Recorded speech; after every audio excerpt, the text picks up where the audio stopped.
Tak, děti, dneska společně budeme mít skupinovou práci, ve které každá skupinka představí jedno ze společenstev. Budete mít vlastně svůj plakát, který společně zpracujete v té skupince. Tady na tabuli tak můžete tam vidět jednotlivá společenstva, jedno z nich je společenstvo lesa, tudíž budeme se zajímat o to, jaké tam jsou rostliny, jaké tam naleznete třeba živočichy. A pak tady máme společenstvo louky, společenstvo potoka a řeky a poslední společenstvo, tak to je společenstvo pola a zahrady a to je tedy společenstvo, které bylo vytvořeno člověkem, takže co je typické pro zahradu a tak podobně.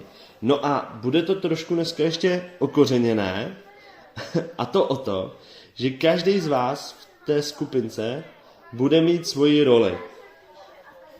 Jo? Vidím, že už se o tom docela bavíte mezi sebou, ale ty skupinky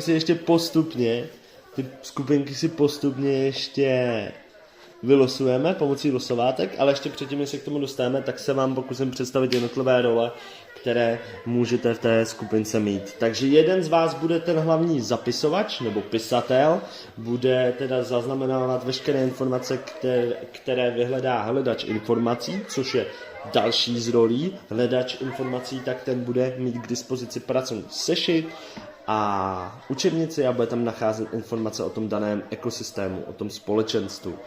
Další máme specialistu na rostliny a specialistu na živočichy.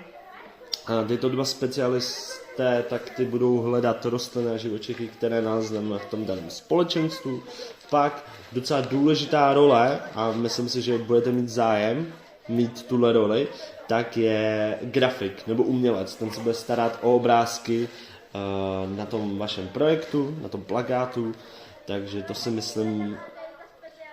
myslím, že by vás mohlo docela zajímat. No, vidím, že jste se rozpovídali docela, ale ještě si zmíníme ta poslední roli a poslední role bude mluvčí. Ten teda bude sledovat celý projekt a bude pak se snažit odprezentovat projekt pro zbytek třídy. Takže máme dneska docela co dělat, až si rozdělíme skupinky, to všechno jednou řekneme a pustíme se do práce.